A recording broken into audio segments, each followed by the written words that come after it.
Hello everybody, welcome to the United Stands. I'm Mark Goldbridge and this is your latest Manchester United news. Wow, we have got so much to react to. Man City have just bought Guehi.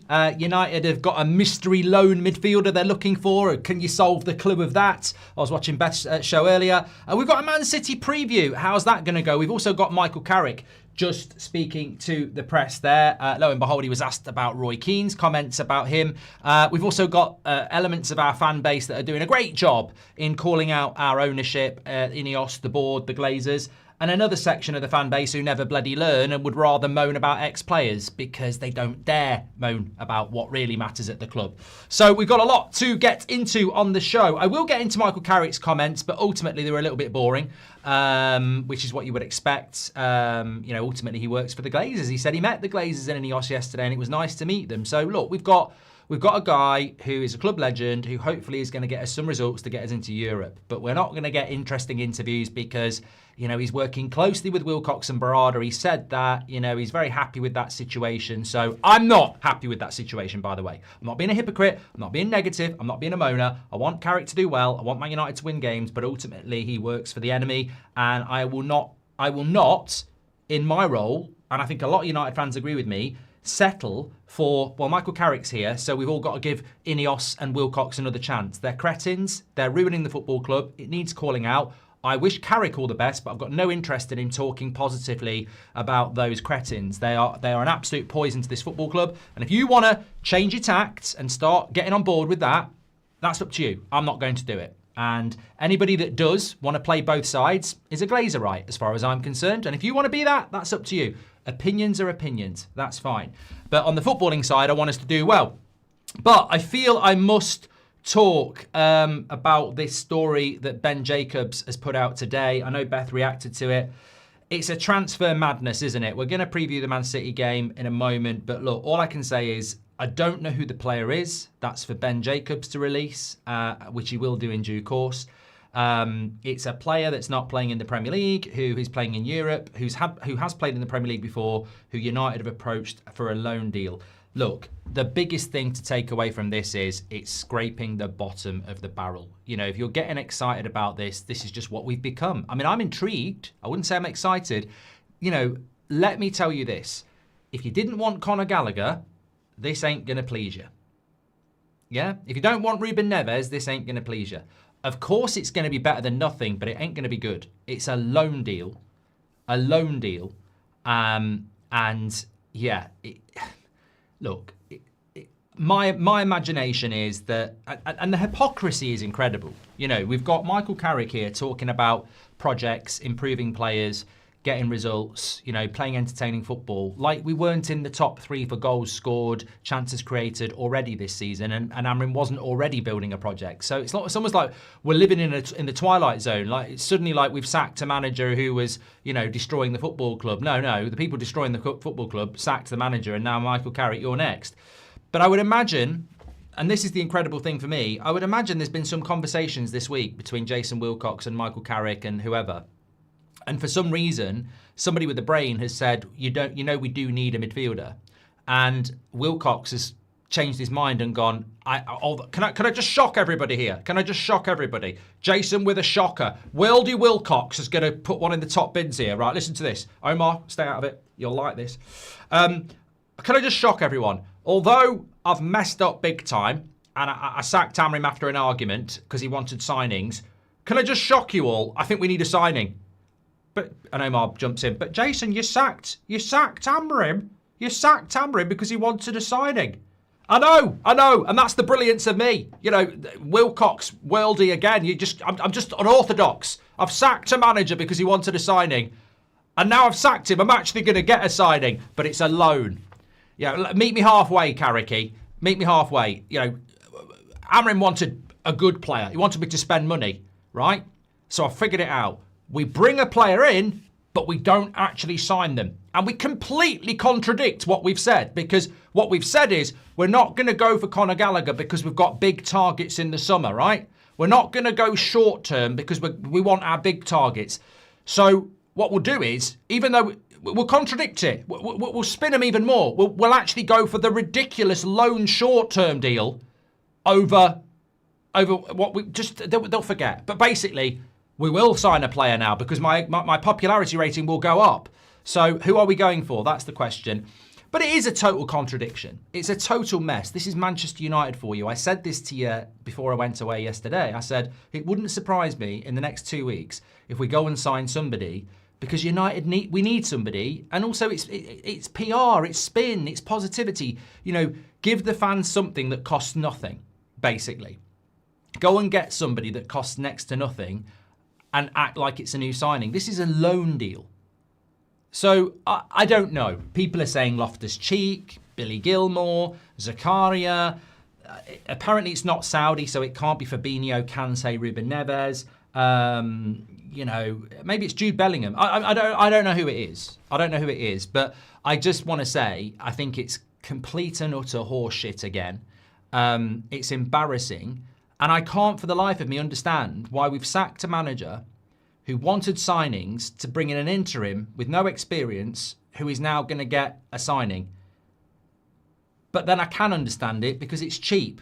The interim's cheap and the loan deal's cheap. And I bet Amrin would have said you can shove your loan deal up your arse.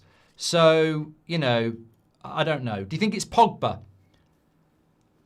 I mean, if we went and got Paul Pogba, it wouldn't work because he'd get injured really quick. But the people would probably be saying wonderful Wilcox. I mean, it's the sort of thing they might do. I mean, they nearly brought Ollie back, so maybe they will bring Pogba back. I don't know. I've got no idea who it's going to be.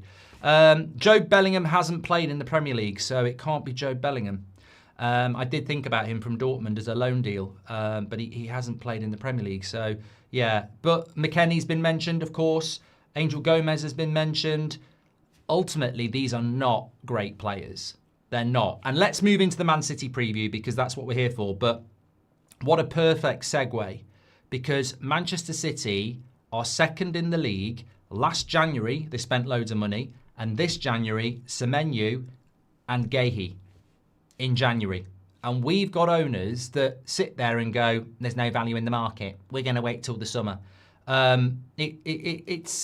It's incredible. It's absolutely incredible. And you know what? I tweeted it, so I'll say it live. Of course, if Man City have done something wrong, and maybe in many of our opinions they have, you know, skirted the rules a little bit in relation to FFP, but whether they're going to get done for it or not, who knows? But I will say this. For a long time, I was against what Man City stood for. You know, a club that was not really anything in 2008, then spends a load of money and dominates the scene. But you know, is that not what football is now? You know, Roman Abramovich did it with Chelsea. Newcastle and Blackburn did it many years ago. As much as, look, if Man City have broken the rules, they'll get done for it, won't they? But ultimately, what have they actually done wrong other than relentlessly try to get money into that football club to make it a good football club? Like, people call it sports washing or cheating or whatever, but ultimately, they've pumped a lot of money into that club, brought a lot of joy to their fans, won a lot of trophies, and played some bloody good football. And they continue to do it because they want to be the best. And I think it's got to the point with me where I sort of look at it and I go, what's the moral code here? Am I meant to sit here as a United fan and go, well, I'd rather have what we've got than that? You know, I would rather have owners that buy us 20 years ago, sink us into debt, treat us like a fucking business, and can't be asked to do anything other than build a stadium so they can make a load of money. I'd rather have that than somebody from, you know, where's their money come from? Is it Dubai? I'd rather have that than someone from Dubai pumping their oil money in. I'll tell you what, you know what, Stan? I'd rather have that. I'd rather have what we've got than what they've got, because that's a moral. That's a moral. You know, having an owner that's pumping their billions in to be successful, I'd rather have what we've got. There's more of a moral code to us than them. Yeah, and I think City fans know it. I think they know it deep down with all their good players and all their good football and all their good facilities and all their trophies. I think they'd rather be us, really. I think they would rather, because what we are, right? What we are real. You know, we're doing it the right way. Well, we're not, are we? You might have a problem with the Man City ownership, Abu Dhabi, sorry. You might have a problem with the Man City ownership, but is it worse than ours? Or is it just you don't like that part of the world? You know, because ultimately, where the owners are from, you've got one owner who is trying to get money into that club by any means they can. And maybe they've skirted the rules a little bit. But Todd Bowley's done that, selling the women's team, selling hotels. You know, what they're doing it for is to spend money on players. They don't pump the money in and then take it out as dividends. They're not trying to pump money in to take it out as money laundering, are they? They're pumping the money in to spend it on players.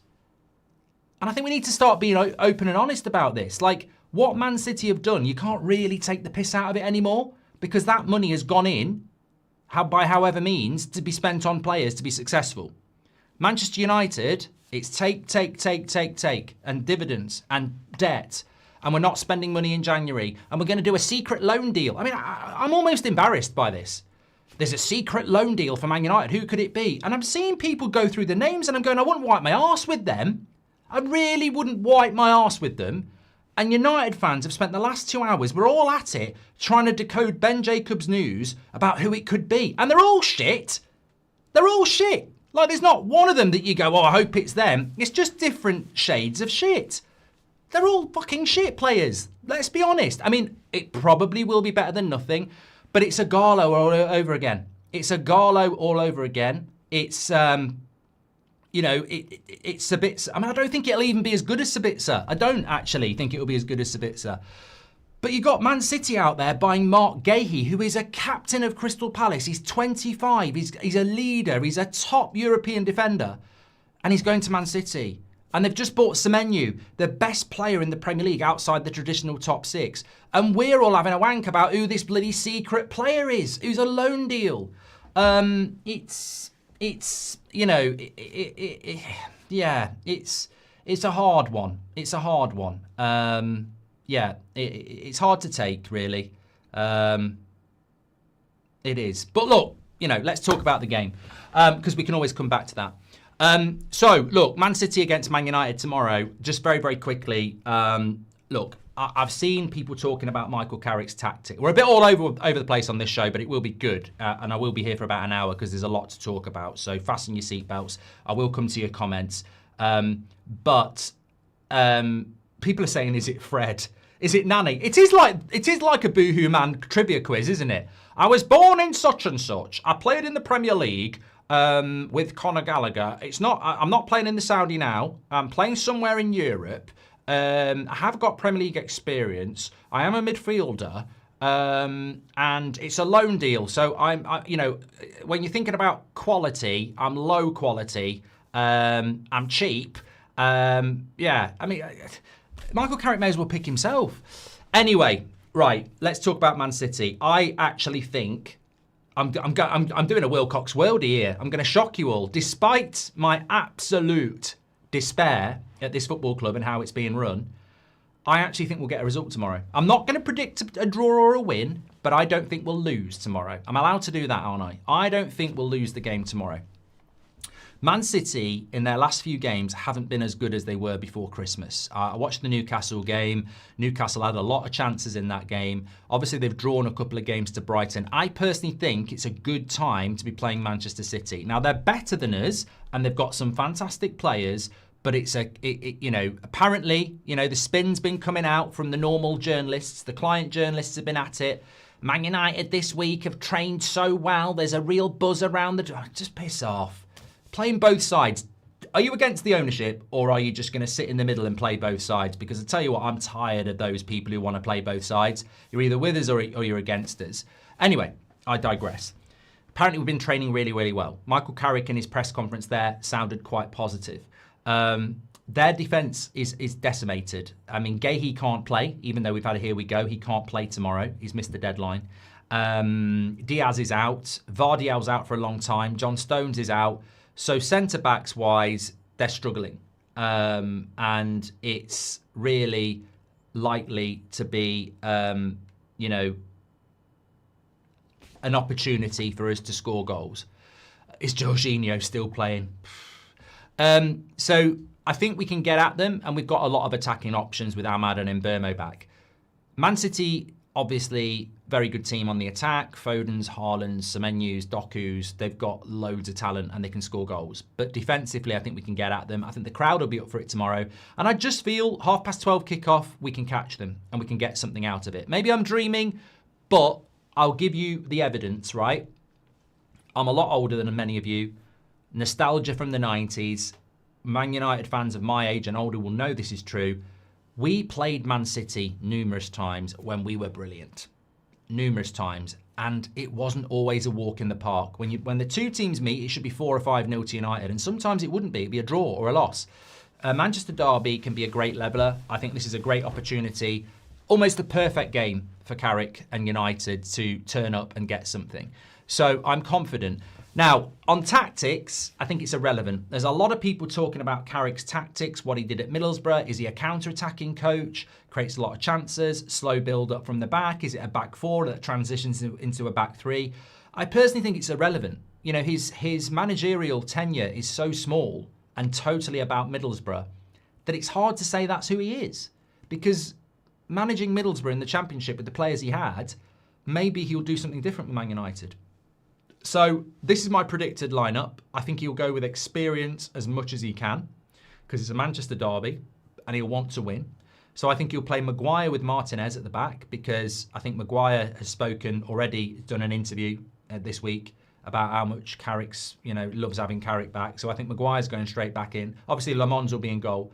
I think Martinez will play left side centre-back. I'll talk about Martinez in a bit and what Nicky Butt and Paul Scholes said about him. I think, again, he'll go with experience of Luke Shaw. I think Dalot has to play until Mazraoui comes back. Casemiro will hold the midfield because he's already said Mainoo's not a holding midfielder and you're going to go for Casemiro over Agate. I think Mainoo will play in the 8. Bruno will play in the 10. Sesko will play up front and Burmo will be on the right. And then it's just between Ahmad and Cunha on the left. And I was a little bit like that. De Ligt's not fit. De Ligt might be back for Arsenal, Rain Man. So look, I've gone with Ahmad because surely will want width, but he might go with Cunha.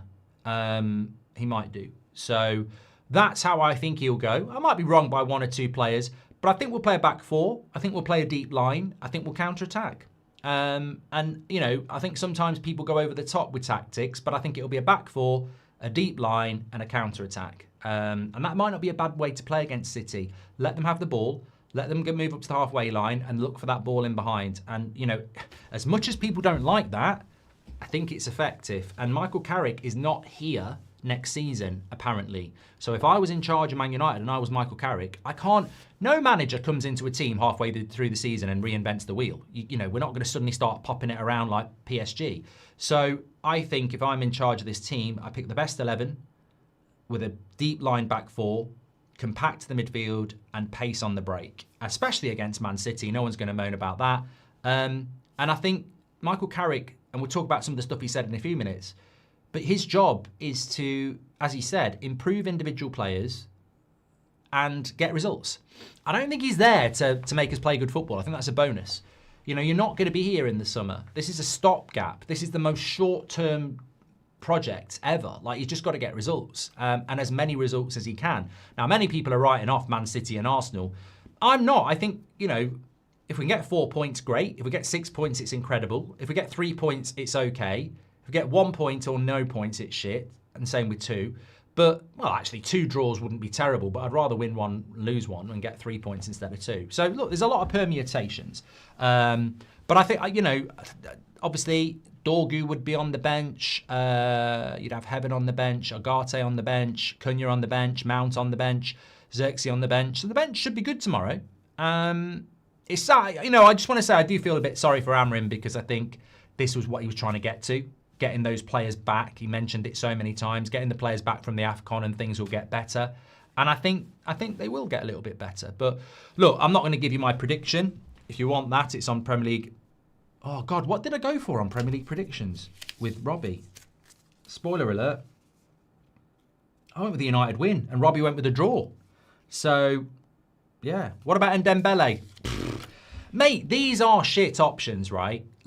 I got, if you're tuning in a little bit late, Man United are looking at a loan deal, if they can pull it off, for a player that's not playing in the Premier League now, but has played in the Premier League, and it's a loan deal. I got shit for saying getting someone like Conor Gallagher would be a step forward. People are now getting excited about a loan deal, and it's going to be a right bag of shit. It's going to be better than nothing. You know, I'll applaud that, but it's still going to be a bag of shit. Could be Zakaria, could be Højbjerg, could be Aguisia, could be Guendouzi. I've heard, what's his name? Maitland-Niles. Yeah, Loftus-Cheek. I've heard a lot of stuff, but yeah, we'll have to wait and see. And Dembele does play for Nice as well, says Matthew, our producer. Douglas Luiz is already in England at Forest, so it won't be him. But they're all shit, mate. They're all shit. I mean, I don't think they're going to bench anybody. Let's put it that way. I think that's the most important thing.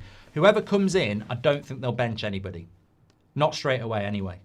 Do you reckon it's Sabitzer? I like Sabitzer, but I don't think he. Well, you never know. You never know. You never know. Who knows? But look, the hypocrisy of it is that Man City are just about to buy Gahey, having bought Semenyo, and that's proper ambition. We sacked the manager because he wanted us to buy people, and now we're going to get a loan player in. And it's just like, this is why we're shit. We're behaving like fucking, I don't know, Burnley. That's the sort of window we're having. Be interesting to see if light switches turn on, says Max. I think they will. I think they will. I think they will. It feels like it has to. I think with Wilcox and Barada, if Carrick doesn't work, they're in big shit. So, look, you could sit there and say, I want United to win, but if it all goes to shit, at least Wilcox and Barada are gone. It's who they replace them with. I think Wilcox and Barada are gone if Carrick doesn't work out, because they've got to take responsibility for sacking the manager halfway through the season. I completely agree with this. Like, Sir Jim may well have pressed the button to sack him, and the Glazers may well have agreed it. But ultimately, we've sacked him because Wilcox broke the relationship and couldn't, you know. And I, if I was the owner, I'd say, well, that's on you. You appointed him and you fell out with him. So that, you know, all right, we'll get rid of him, but you appointed him and you fell out with him. So if Carrick doesn't work, you know, I reckon they will be looking at Wilcox, hopefully. But we'll have to see. Knowing our board, it's probably Rashford, says Chris. Capture this. The loan is from the Bundesliga, 100%, says Ayus. It could be from the Bundesliga. I don't actually know who it is. So it could be from the Bundesliga. But I think that if it's in the Bundesliga, I'm trying to think Bundesliga bridge. Who's played in the Premier League in the Bundesliga? I'd look at Dortmund. Somebody asked me about Chukwuemeka at Dortmund, but he's a winger. He's an attacker. He's not a midfielder. So that would be... Well, maybe it is... Maybe, I mean, look, Chukwuemeka would make sense in many ways because we do want a winger, but apparently it's a midfielder. So... we could have had 30 million to spend if no Amrim sacking, says Marble. Well, it's a great way of putting it, isn't it? Because we've definitely spent at least 10, 15 million pounds sacking Amrim. And we're now getting a lone midfielder in. And you think what you could have done with that money. It's not Neves D because it's not from Saudi. Options, Elise, Loftus, Cheek, Chukwuemeka, Koke or Barrios, says Joshua. McKennie's 24, Loftus-Cheek is 28, says Big Smoke. City proving you can do big business in January. You can do big business in January, Digi. City got Hugo Viano, we've got Amrim, they're smart, says Totally Elfie. Afternoon, Mark, how far up the Glinios managerial list do you think Glasner's now moved? Yeah, well, Glasner has announced that he's leaving in the summer, which will make him massively... popular with this ownership, but he's played a back three everywhere he's gone. So unless you want to play a back three or you want to turn a back three manager into a back four, I don't know. My point with Glasner is nobody really wants a back three again. And if he says I'll play a back four, why am I recruiting you? Because everything you've done is a back three. I've got no CV of you playing a back four. So it doesn't make sense to me. It can't be McTominay because he's too valuable to Napoli. Could be Fred, says JJ. Sorry if it wouldn't surprise me if they did something nostalgic. I mean, Carrick is nostalgia. You know, Fred would be nostalgia. Pogba would be nostalgia. Angel Gomez would be nostalgia. It wouldn't surprise me if it's nostalgia. Sorry if I missed this, but did you hear Scholesy and Butt's comments on Martinez? What knobhead, says XV. I'm glad you've mentioned that. It was on my list to talk about, right? So Paul Scholes and Nicky Butt on their podcast have basically said about Martinez. Scholes didn't really say anything, did he? He sort of huffed at Martinez like against Haaland. And I think Nicky Butt said something about Haaland will just pick him up and run with him. I actually can't believe this, right? I've seen so many people gobbing off content creators, journalists, normal fans, this community. I couldn't give a shit. A person has an opinion about something and they're the problem. We've got a CEO, a director of footballer and 2 owners sending Manchester United into the abyss. And you've got people who say nothing about that going, oh, I've had enough of these ex-players having an opinion. I tell you what, it's got to stop. We've got to stop having ex-players having an opinion about Man United if it's not an opinion I like. Enough is enough. And I'm sort of like, you never say anything about the fucking owners. You never say anything about Wilcox. But here you are starting the bandwagon against ex-players. I don't care. I honestly don't care. I really don't care. Now, 6 months ago, if we're 3rd in the league and there's nothing to talk about the ownership and we're happy with the team and Nicky Butt says that, I'll probably go, what's he talking about? But I'll tell you what, I couldn't give a shit. He can say whatever he likes about Harry Maguire, Sesko. I don't care. People are entitled to an opinion and you're entitled to have a problem with their opinion. But pretending that's the problem at the moment is the problem. It's the people who deflect. I said this last night. I don't care if you don't like what I said last night on Twitter about people who are Glazerites, in my opinion. I personally think a lot of journalists, some who work for The Athletic, play both sides. Oh, my training ground sources, which I'm sure they've got, well done, but they play both sides. They'll be there to the club going, oh, yeah, I understand. And then they try and be, with the fans, yeah, I'm one of you, and I'm one of you. Well, you can't, in my opinion, because you're either part of, let's change this regime, they're ruining this football club, or you're going to sit on the fence and play both sides. I have a right to say, I think if you're playing both sides, you're a Glazerite. Sorry. Tough times lead to tough decisions. And I'm sure I'll get a load of shit for it. I got some horrible shit last night, but I don't care. Because if we're doing this, right? And if we're doing this, full focus, in my opinion, needs to be on the regime. Not on Nicky Butt and Paul Scholes having a problem with Martinez. Not on Gary Neville having a problem with Sesko. Not on Roy Keane having a problem with Carrick's wife or whatever it is. They're entitled to their opinions. I wish all of them were talking about Ineos and Jason Wilcox, actually. That's my problem with them. Why are you talking about Martinez when you should be talking about Wilcox? That's my problem. But I haven't got a problem with want to talk about Martinez. And I have a huge problem with fans going, oh, enough is enough. Let's do a video on Wilcox and no, not Wilcox. No, don't do that. I don't want to ruin my relationship with the club. Don't, thumb that. Nothing about Wilcox. No, let's do a rant about Butt and Scholes. Yes. They've probably given me more satisfaction in my life as a Man United fan than anybody, but let's have a go at them because at least it distracts from the real issue, which is the ownership. So that's my answer. Do I agree with what they said about Martinez? Not really. I like Martinez. Do I think Martinez has been shit the last few weeks? Yes. And I think it takes a brave person to say that, but I think in the last couple of games he's been shit. But he is coming back from a major injury. We've had a centre-back crisis with no Maguire, no De Ligt. Yoro's struggling. Shaw's struggling. Heaven's a kid.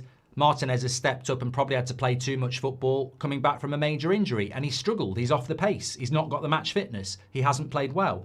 But he's an important player for us. He's got the right minerals, in my opinion. And I like Martinez. But, not Nicky Butt, but to be going in on Nicky Butt and Paul Scholes for having an opinion when you've got people actually fucking your club up in front of your eyes, why are people being distracted?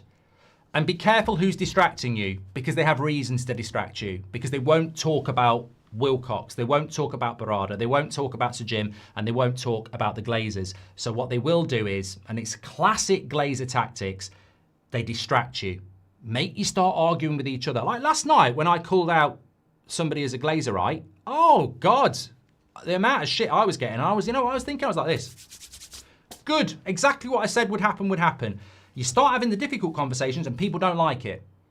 But what are we standing for? We're standing for regime change. We're watching Man City buy decent players in January. We are refusing to buy players and now we're going to get a loan deal. It's not good enough. We've just sacked another manager.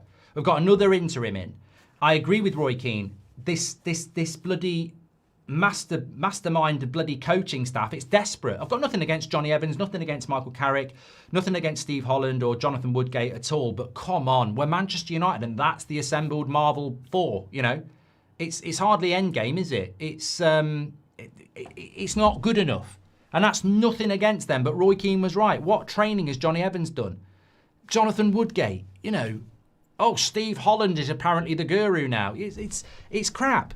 Everything we're doing is crap, and they get, you know, all they're trying to do all the time is polish a turd at this football club. And I think we should be keeping our foot on the neck of the owners. I think they're shite. You know, great that there's going to be protests. Great that people are calling it out. Loftus-Cheek on loan, says Doug. I mean, I don't rate Loftus-Cheek, but, you know, he has been called up by England.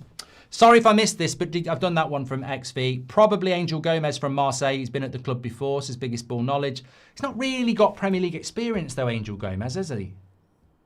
I don't think it's Angel Gomez, because the way Ben Jacobs was talking biggest ball knowledge, it sounded like they've got Premier League experience. Yeah. Would you take Roy Keane, and why, says Alex? Well, I'd take Roy Keane over what we've got, because he says it how it is, but he wouldn't work under this ownership. Love from Australia. Sorry if off topic or if covered, but any news on De Ligt? I think he's back as it for the Arsenal game, or in contention for that. What about Glasner? Now he's confirmed he's leaving, says Carr. Very big chance we'll go for him. Going to be Sabitzer or Amrabat again, isn't it, says J4. And the most dull and boring presser I've ever seen, says Gato. Well, look, in relation to the presser, I'm not going to have people criticising Michael Carrick, because Michael Carrick isn't the most charismatic person in an interview anyway. By his own admission, he's not comfortable in it. He's never been outspoken. He doesn't speak badly about people. He's not like that. You know, he's probably in press conferences what he's like as a player. He's just very unassuming, gets on with his job, very professional. So, you know, we can't expect Michael Carrick to be, you know, hinting about transfers or how shit Wilcox and the board is. It's not going to happen, you know. So it's these are the things he said. He says, it's fantastic to be here. I'm in love with the club. I'm eager to succeed. We want to win in a certain way, but we've got to focus and concentrate. He was asked what success is. He says improving individuals, results, performance, improvement, keep pushing forward in the league. Any expectations from the board? No, not really. Obviously, we want to make some small steps, and European football would be that. He said, I've been working closely with Wilcox on Barada. I got to meet the Glazers and Ineos yesterday. They wished us the best. And he was asked about Roy Keane. He said, you know, it's not pressure from ex-players. There's plenty of opinions about. It's totally irrelevant to me. And that was it. That was basically it, to be honest. There wasn't really anything else, I don't think. But yeah, that was pretty much it.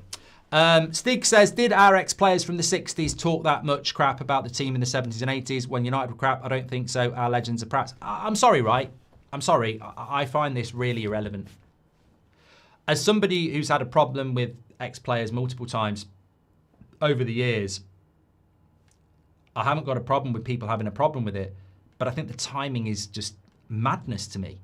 Why are people getting so obsessed about ex-players' opinions? I've seen it about Roy Keane. I've seen it about Nicky Button-Scholes.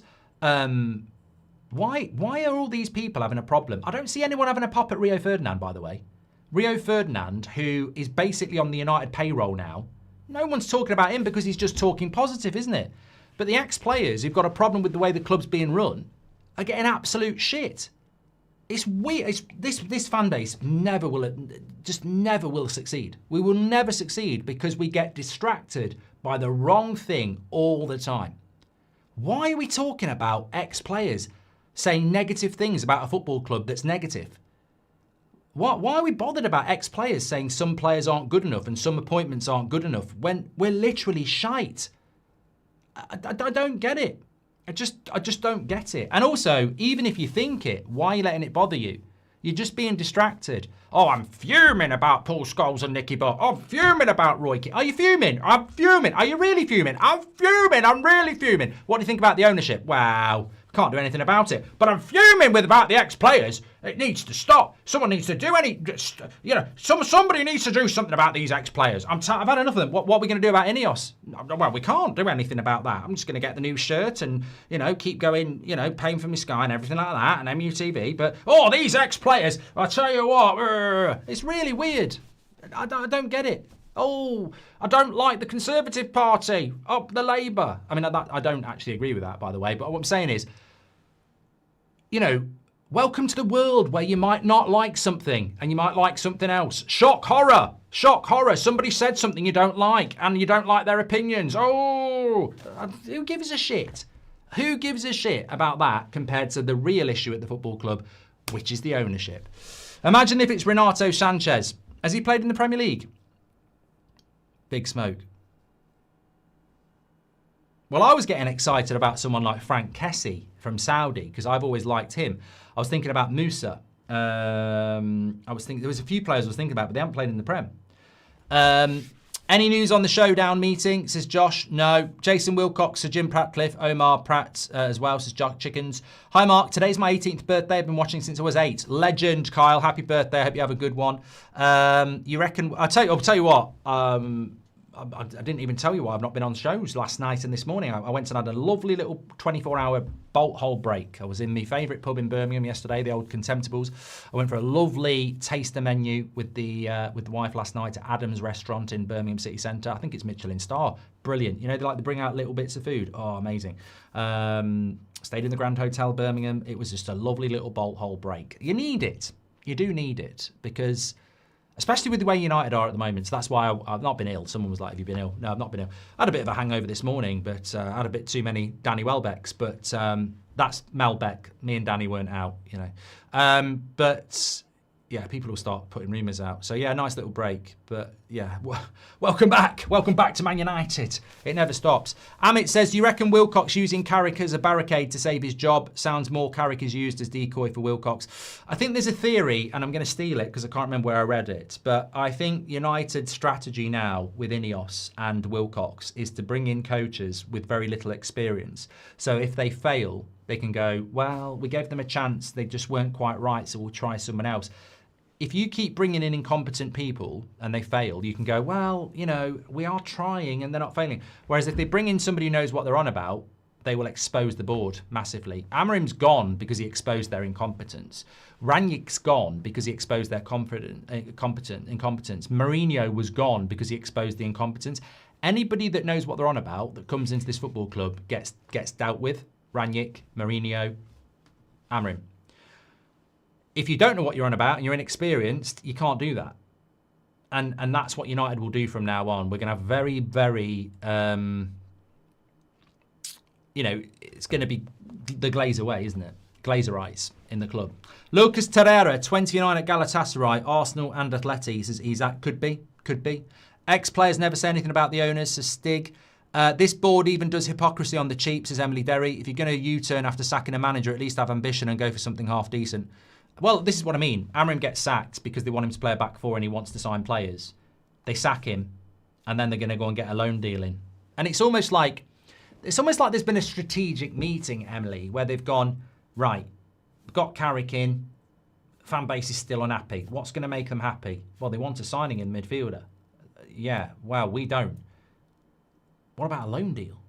How much is it going to cost? Next to nothing. And it's a signing, you say. Yeah, it'll cost next to nothing, and, you know, we'll get rid of them in the summer anyway, and it will shut the fans up a little bit. And let's do it in a way where they don't know who it is for a little bit as well. Yeah, it's better than Gahey, really, isn't it? Well, no, it's not, but, you know. Sack 3-4-3, get another 3-4-3. What's going on, says Chick. I can't see the logic of going for Glasner. Like Glasner said today, he's leaving Crystal Palace in the summer. I think Crystal Palace's form is going to fall off a cliff now. Their manager is going. Their captain is gone. I think Palace will fall apart now. But I don't see the point in going for Glasner. I really don't. Thoughts on Roy Keane sitting down Gary Glazer regarding the coaching staff? Woodgate, Holland and Evans are so mid. How are they United first team coaches, as Rajaf? I saw it. I was watching it last night when I was waiting for the missus to get ready in the bar. And she wasn't getting ready in the bar. That would have been good. But I was in the bar. She was in the room getting ready. And I was watching it and I thought, I liked it. You know, you've got somebody trying to defend that, you know, see the positive in the situation, which some of you do. And then you've got Roy Keane going, I'm not having it. I'm not having the positivity of this. It's a joke. You know, who are these people? So pick your side, don't you? And then you've got people going, wow, Gary Neville looks an idiot. But then some people are defending Gary Neville. And then you've got some people saying Roy Keane looks a right moany, bitter bastard. And then some people are saying he's talking sense. And the sad thing about that for me is that, again, the Glazers win because they split the fan base. And when the fan base is split, they survive. I mean, I think Roy Keane's right. It's a shit show. But I don't think Roy Keane was really saying Ineos are a shit show, was he? I mean, I don't hear that enough. That's what annoys me. Glasner is leaving Palace at the end of the season. Happy New Year, Mark, says Curtis Fisher. Thanks for keeping me company in my student accommodation. Would you consider making these shows podcasts? Much love from Cardiff and Villa. Well, they are. The morning show certainly is. Delo versus Doku, says Mike, mate. Look, I'm confident about tomorrow. Max says, be interesting to see if light switches turn on tomorrow. Amit says, do you reckon Cunha is arrogant? No. Knowing our board, it's probably Rashford, says Chris. Okay, Zero King says, you're getting it wrong. I love your channel. I followed it forever, but you can't criticise people for making other content the same way you do. Not everyone is as big as United Stand. I don't even know what that means, mate. Zero, can we have a little bit of context? What are you talking about? I can criticise whoever I like, and people can criticise me. God, they do it. I can do whatever I bloody like. I can say what I like. And we fall out as a community. I said Rashford wasn't out drinking. It nearly shut the channel down. I said I don't think Mainu knew about the T-shirt. It nearly shut the channel down. I mean, when I say it nearly shut the channel down, I was getting a lot of shit in the chat. I'm like, I'll say what I want. And if people like it or don't like it, we'll keep doing what we do. I couldn't give a fuck what other content creators do. I don't watch them. I just see little clips or posts or anything like that.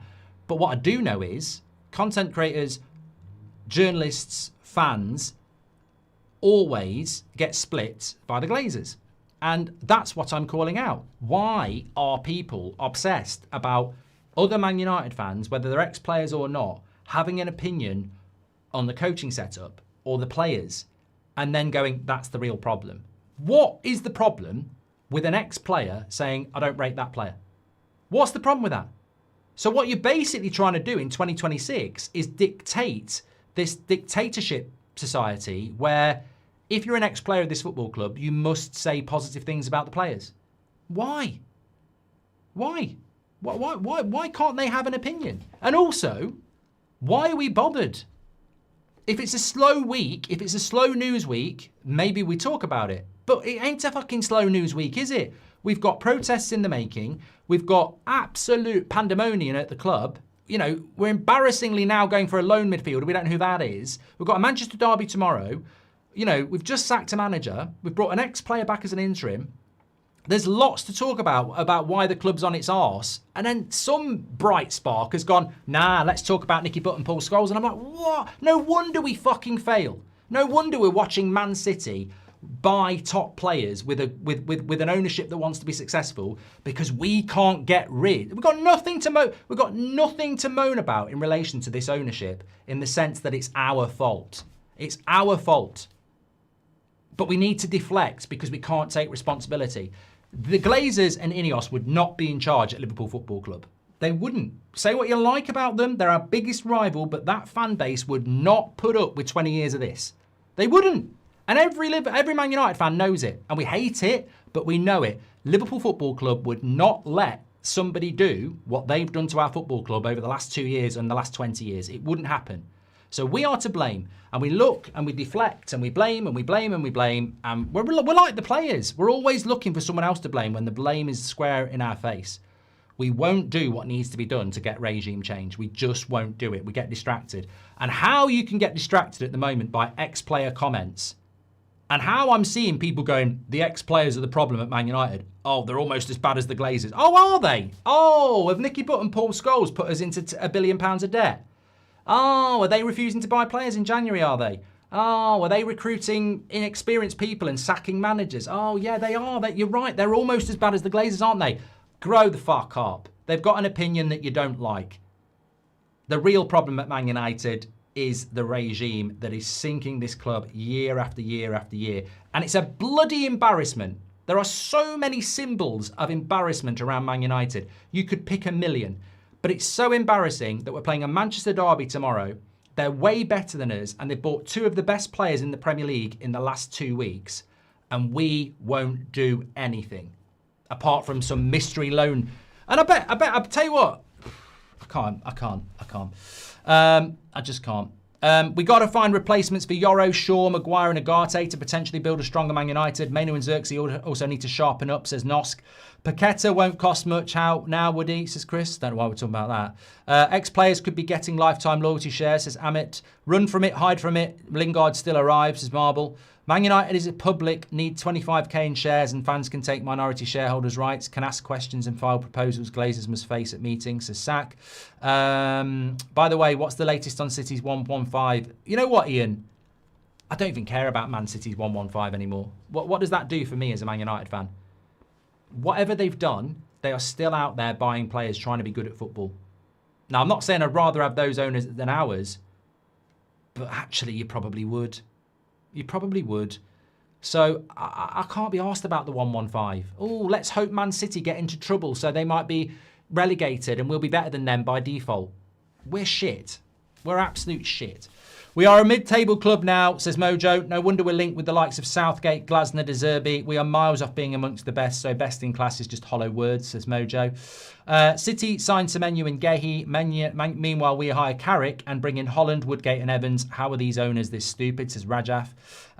Stig Olsen, thank you very much. Done that one as well. Okay. Thanks everyone who's tuned in this afternoon. I've thoroughly enjoyed it. Who do you think it is? I don't know. I genuinely don't know who it is. I don't know who it is. It's to be honest with you, I'm intrigued. I'm not excited. I think it's embarrassing. It's embarrassing. It reminds me of the Agallo signing. Remember when we got Agallo and we went from Rondon to what was his name? King. Went from Rondon to King to Agallo on the final day of the transfer window. And you tried to get excited about it, but deep down you knew this is shit. This is absolute shit. And you just convince yourself that, you know, it's good, but it's shit. And this is what this will be as well. It's going to be something where certain sections of our fan base get the tissues out and try and get excited about it. And it'll be harder than knocking one out to a Pat Butcher porn mag. It's going to be crap. It will be crap. But some people will get excited by it. But it's going to be crap because that's what we are. We're crap. We've got crap owners with crap intent and crap ambition. And this is the sort of embarrassing things they do. We've got £65 million as well. £65 million that we were going to spend on Semenyo, and we're now doing loan deals in January. I mean, how many big clubs actually do loan deals as well? Like, if you know, loan deals, it's not even how top clubs really behave. I mean, okay, Arsenal did it with Odegaard, but that was a view to buying, that was a young player, wasn't it? I don't think, let's hope it is. Let's hope it is. Think it could be Anguissa. He's been good this season. He also played for Fulham, but well done Wilcox, Omar and Glenios for pulling a perfect spin, by the way. This is definitely show. According to Michael Fish, Barada will keep his position. Radcliffe loves Southgate and continues the lies. There's none available in January. Mindless, as Tom Grant. I don't know who Michael Fish is. He's a former weatherman, isn't he? Yeah. It won't be McTominay, Liban, because McTominay's actually got a value. Why would Napoli let one of their best players go on loan? Thanks everyone for watching. I know who it is, says Amit. Okay. Great show, everybody. Really enjoyed it. Now, remember, tomorrow's game is a 12:30 kickoff. So countdown to kickoff will be around 10:30. So there'll be no 10 o'clock show tomorrow morning because we're live very early. We've got an 8 o'clock show for you tonight. I'm also doing Bundesliga on That's Football if you live in the UK and Ireland. But good to be back. Certainly lots to talk about. My only message is this. I predicted this 48 hours ago. What we're going to see happen is, because the Glazers are masters at this, social media. They've got accounts, they've got people, they're not bots, they have got people in their pocket that can divide this fan base. And those people, I don't know whether they get paid or just they do it for the kudos, they're more than happy to do it.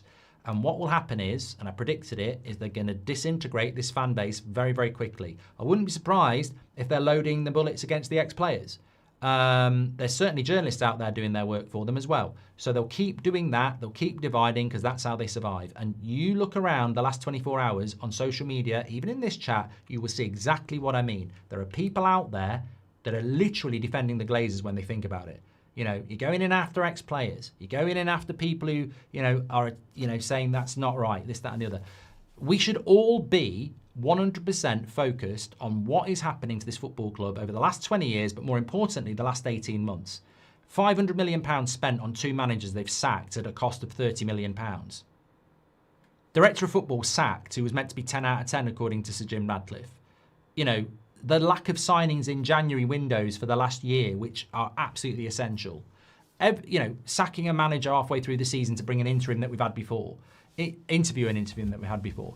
It's embarrassing. It's embarrassing how badly the football club is run. And if you want to wander away from all of that to argue about irrelevant points, then it's like those things might be important to you, but the main thing is surely to stay together and focused. You don't have to like each other, but surely we can stay together and actually stay on target in relation to regime change. Is it that hard to keep that at the front? Now, you've just got to be mindful and not naive to the fact that some people that you like out there are actually on the Glazer bandwagon. They don't talk about Ineos. They don't talk about Wilcox. They don't talk about the Glazers because for some reason, you know, it's in their interest. Oh, I might get an interview. I might get a bit of information. Like, well, I'm sorry. You're a Glazerite then, aren't you? You know, if you're working with the club on anything, you're a Glazerite because you are backing that regime. And we need regime change. Is that hard? The Ben Jacobs story is spin, keeping the fan occupied without committing to anything. Keep your eyes on the ball, people. Wilcox out, says Marlow. Well, look, I spoke to Ben this afternoon. He didn't tell me who it was, but he did say if it happens. So, but we spoke about it yesterday morning, Marlow. There's no way United are going to sit there for 2 weeks when they can spin some positive stories and get some interaction about transfers. We will get linked to players. They won't just say the window's shut 2 weeks to go because they've got 40 games this season. They've hardly got any games. They need to build revenue somehow. They need a shirt seller or something. They've got to do something because we've got hardly any games. If Dillit isn't back, Haaland could score 4 goals, says Pedro. Have you revisited your Ineos buying United video, says Gatto? No. I don't know what I said. What was I going to say? Look, my theory is that tomorrow isn't really a game. It's an event. It's, you know, form goes out the window. It's a derby. But in the long term, I'm interested to see how the back four is going to work. Yeah. Thank you so much for watching. Take care, everybody. Stay safe, and I'll speak to you on in a bit. Thanks for watching.